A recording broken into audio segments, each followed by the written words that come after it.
Hi అండి, మునక్కాయ పప్పు చారు ఎలా ప్రిపేర్ చేసుకోవాలి అనేది వీడియోలో చూద్దామండి.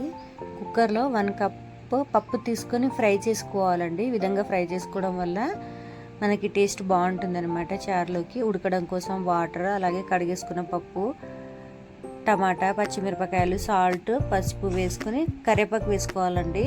ఫ్లేవర్ బాగుంటుంది. నేనైతే 3 విజిల్స్ ఉడికించుకుంటే సరిపోతుందండి. మరీ మెత్తగా కావాలి అనుకుంటే మీరు 4 విజిల్స్ ఉడికించుకోవచ్చు అనమాట. ఈ విధంగా రుబ్బేసుకొని పక్కన పెట్టుకోవాలండి.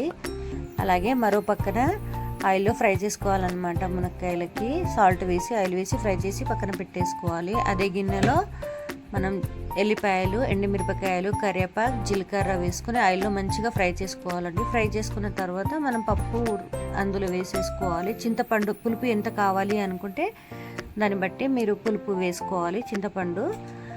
అలాగే పప్పుచారు అందులో వేసుకున్న తర్వాత మనకి ఈ టైంలో కారం కావాలి అనుకుంటే సాల్ట్ ఏదైనా తక్కువ ఉందంటే మనం ఈ టైంలో వేసుకొని మంచిగా ఉడికించుకొని స్టవ్ ఆఫ్ చేసి మనం సర్వ్ చేసుకుంటే ఎంతో టేస్టీగా మనకి పప్పుచారు అనేది రెడీ అయిపోయిందండి. వేడి వేడి రైస్లోకి చాలా బాగుంటుందండి.